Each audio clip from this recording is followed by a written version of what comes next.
जय श्री राम। दोस्तों, मैंने रामायण से जीवन की सीख का जो एपिसोड शुरू किया है उसका आज है ये 7वां एपिसोड। इसके पहले सारे एपिसोड का लिंक मैं डिस्क्रिप्शन बॉक्स में डाल रहा हूँ और मैंने इसका एक प्लेलिस्ट भी क्रिएट कर दिया है, अगर आप चाहो तो उसे भी देख सकते हो। तो आज के एपिसोड में भी हम रामायण से कुछ सीखने का प्रयास करेंगे और ये देखेंगे कि इसे हम अपनी जिंदगी में कैसे उतार सकते हैं। जब माता कैकेयी ने भगवान राम को ये बता दिया कि राजगद्दी भरत को मिलेगी और तुम्हें मिला है 14 वर्ष का वनवास, तो अब भगवान राम को ये बात बतानी थी माता कौशल्या को। देखो, आप अपनी जिंदगी में क्या बोलते हो ये बहुत इंपॉर्टेंट है, लेकिन इससे भी ज्यादा इंपॉर्टेंट है कि आप कैसे बोलते हो। इस तरह के फैसले को कि मुझे वन जाना पड़ेगा 14 वर्ष के लिए, अपनी माँ से शेयर करना इतना आसान नहीं था। अगर भगवान राम चाहते तो वो माता कौशल्या से कह सकते थे कि देखो माता कैकेयी ने मेरे साथ क्या किया, वो मेरी सौतेली माँ है इसलिए उसने मेरे साथ ऐसा किया। लेकिन उन्होंने ऐसा नहीं कहा। उन्होंने जिस तरह से माता कौशल्या को इसके बारे में बताया, ये हम सब के लिए एक मिसाल है। जब भगवान राम ने माता कौशल्या को बताया कि मुझे 14 वर्ष के लिए वन जाना पड़ेगा और मैं इसके लिए तुमसे विदा मांगने आया हूँ, तो माता कौशल्या रोने लगी और विलाप करने लगी। उन्होंने भगवान राम से कहा कि तुम ऐसे सहज भाव से कह गया वनवास, तू वनवास का मतलब जानता है, तू कहीं नहीं जाएगा, मैं तुम्हें जाने की आज्ञा नहीं दूंगी। तो इस पर भगवान राम कहते हैं कि माता, ये पिता की आज्ञा है। तो इस पर माता कौशल्या कहती हैं कि क्या माता का तुम्हारे ऊपर कोई अधिकार नहीं है, तुम माता की आज्ञा के बगैर कहीं नहीं जाओगे।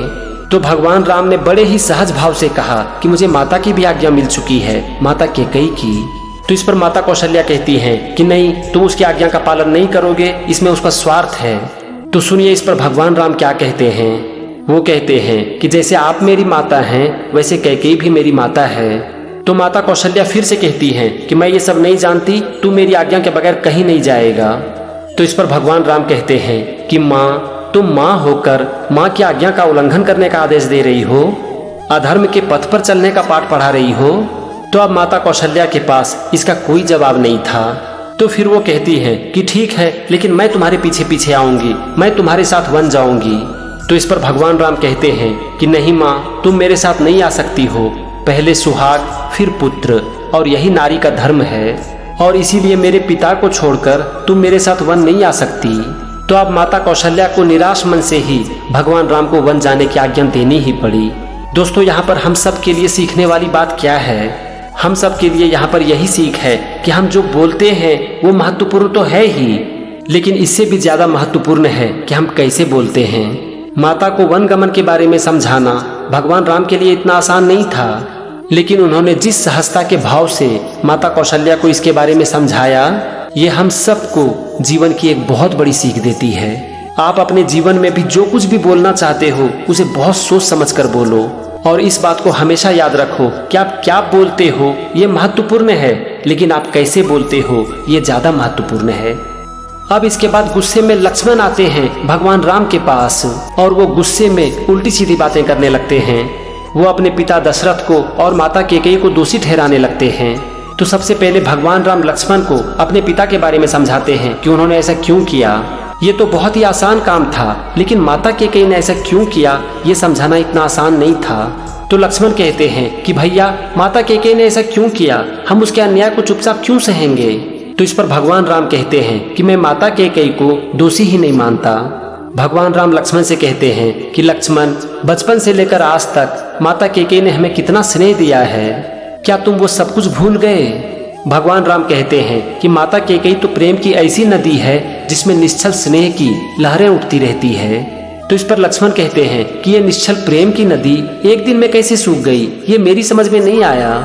तो इस पर भगवान राम कहते हैं कि इस संसार में ऐसी बहुत सी अनहोनी होती है जो कि मानव की समझ में नहीं आता। ऐसे समय किसी दूसरे को दोष नहीं देना चाहिए, उसे विधि का विधान समझकर स्वीकार कर लेनी चाहिए। आज जो हो रहा है ये होनी करा रही है, और इसके लिए उसने चुना है माता कैकेयी को। तो इस पर लक्ष्मण कहते हैं कि अगर ये होनी करा रही है तो मैं होनी से भी नहीं हारता, क्योंकि एक वीर पुरुष की परीक्षा इसी समय होती है। तो इस पर भगवान राम ने इतनी अच्छी बात कही है जिसके लिए मेरे पास शब्द नहीं है। भगवान राम कहते हैं कि आपत्ति काल में सिर्फ वीरता की ही परीक्षा नहीं होती, इस समय एक मनुष्य के धर्म और धीरज की भी परीक्षा होती है। भगवान राम कहते हैं कि लक्ष्मण, वीरता केवल शस्त्र को उठाना ही नहीं कहते, कभी कभी शस्त्र को नहीं उठाना परम वीरता की निशानी हो सकती है। दोस्तों, गुस्सा एक इंसान की बुद्धि को भ्रष्ट कर देती है। लक्ष्मण ने बिना जाने कि राजा दशरथ ने ऐसा क्यों किया, उनके बारे में उल्टी सीधी बातें करने लगे। हम लोग भी तो अपने जीवन में यही करते हैं ना। अगर कोई भी इंसान हमारे साथ कुछ ऐसा कर देता है जो कि हमें अच्छा नहीं लगता है, तो हम बिना जाने ही कि उसने ऐसा क्यों किया, उसके बारे में उल्टी सीधी बातें करने लगते हैं और उसे दोषी ठहराने लगते हैं। हो सकता है कि उन्होंने हमारे लिए जीवन में बहुत कुछ अच्छा भी किया हो, लेकिन हम उनकी सारी अच्छाइयों को एक बार में भूल जाते हैं। दोस्तों, बहुत बार एक इंसान ना अपने मन का गुलाम हो जाता है, और ऐसा ही कुछ हुआ था माता कैकेयी के साथ। वो राम के राजा बनने की खबर सुनकर बहुत ही खुश थी, लेकिन मंथरा ने कुछ समय के लिए उनकी बुद्धि को फेर दिया और वो उनके वश में आ गईं। ये चीज भगवान राम समझ पा रहे थे, लेकिन लक्ष्मण समझ नहीं पा रहे थे। भगवान राम ये देख रहे थे कि अभी तक माता कैकेयी ने मेरे साथ क्या अच्छा किया है, लेकिन लक्ष्मण सिर्फ और सिर्फ उनके एक गलत काम के बारे में ही सोच रहे थे। हमारी जिंदगी में भी बिल्कुल ऐसा ही होता है। परिस्थितियों का शिकार होकर कभी दूसरा इंसान हमसे कुछ भला बुरा कह देता है, लेकिन उस समय हमें ये देखनी चाहिए कि उस इंसान ने हमारे साथ अभी तक क्या अच्छा किया है, और अगर आज वो इस तरह से व्यवहार कर रहा है तो इसकी वजह क्या है। अगर हम इस चीज को समझ गए ना, तो हम कभी भी दूसरे के बारे में गलत नहीं सोचेंगे। ये चीज भगवान राम देख पा रहे हैं, और इसीलिए इतना कुछ होने के बावजूद वो माता कैकेयी को दोषी ही नहीं मान रहे हैं। यहाँ पर हमारे लिए एक और सीख है कि वीरता का क्या मतलब है। भगवान राम यहाँ पर लक्ष्मण से कह रहे हैं कि वीरता हमेशा धनुष को उठाने में नहीं, बल्कि कभी कभी धनुष को ना उठाना हमारी वीरता की पहचान होती है। दोस्तों, जब भी हम गुस्से में होते हैं ना, तो हम उल्टी सीधी बातें करने लगते हैं। हमें लगता है कि वीरता का एक ही मतलब है अपनी शक्ति का प्रदर्शन करना और दूसरे को नीचा दिखाना, लेकिन कभी कभी वीरता धीरज रखने में होती है, पेशेंस में होती है। क्योंकि जब परिस्थितियां हमारे अनुकूल नहीं हो, तो उस समय धीरज रखना इतना आसान नहीं होता। आपको जब भी जिंदगी में कभी गुस्सा आए ना, तो धीरज से काम लो, धैर्य से काम लो। परिस्थितियों के बारे में सोचो। अगर कोई दूसरा इंसान आपसे कुछ कह रहा है, तो ये सोचो कि वो ऐसा क्यों कह रहा है। आप देखोगे कि इससे धीरे धीरे आपका गुस्सा एकदम से ठंडा पड़ जाएगा। फिर आप परिस्थितियों पर रिएक्ट नहीं करोगे, बल्कि सही तरीके से रिस्पॉन्ड करोगे, और जीवन में ये आपको बहुत सी प्रॉब्लम से बचाएगी। इसके बाद रामायण की अगली सीख है त्याग के बारे में, एक माता के त्याग के बारे में। लक्ष्मण भगवान राम से जिद करने लगे कि मैं भी आपके साथ वन चलूंगा, तो भगवान राम कहते हैं कि नहीं, तुम मेरे साथ वन नहीं जा सकते, क्योंकि वनवास मुझे हुआ है, तुझे नहीं। तो इस पर लक्ष्मण कहते हैं कि भैया, आप मुझे अपने से अलग कब से समझने लगे? आपने ही तो कहा था कि जहाँ राम है वहीं लक्ष्मण है। लक्ष्मण मेरी द्वितीय अंतरात्मा है। मेरे लिए माता, पिता, गुरु सब आप ही हैं। आपसे अलग मैंने कभी अपनी कल्पना भी नहीं की है। तो इस पर भगवान राम कहते हैं कि लक्ष्मण, मैं तुम्हें अपने साथ नहीं ले जा सकता, माता सुमित्रा क्या कहेंगी? तो ये बात माता सुमित्रा सुन लेती हैं, और वो जो कहती हैं इससे हम सबको आज सीखनी चाहिए। माता सुमित्रा कहती हैं कि हे राम, माता सुमित्रा क्या कहेंगी ये तुम नहीं जानते। तो इस पर लक्ष्मण कहते हैं कि माँ, मुझे वन जाने से मत रोकना। तो माता सुमित्रा कहती हैं कि वन से तुम्हें क्या लेना है? तुम्हारे लिए जहाँ राम है वही तुम्हारी अयोध्या है। यदि सीता और राम वन जाते हैं तो इस अयोध्या में तुम्हारा कोई काम नहीं है। आज से मैं नहीं, बल्कि सीता तुम्हारी माता है और राम तुम्हारे पिता। जी भर के इनकी सेवा करना। अगर ये सो जाए तो पहरा देना, ये खा ले और अगर कुछ बच जाए तो ही खाना। इनकी इतनी सेवा करना कि सीता महलों के सारे सुखों को भूल जाए। और हाँ, इस बात को याद रखना कि संसार में सेवक का धर्म सबसे कठिन धर्म है। इसी को तुलसीदास जी इस तरह से लिखते हैं, अवध तहाँ जहाँ राम निवासु, तहिया दिवसु जहाँ भानु प्रकाशु।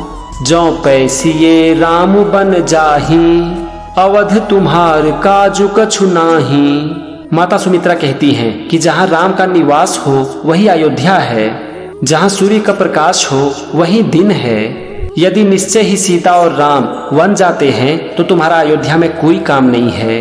तुलसीदास जी आगे लिखते हैं, गुर पितु मातु बंधु सुर साई, से अकल प्राण की नाई।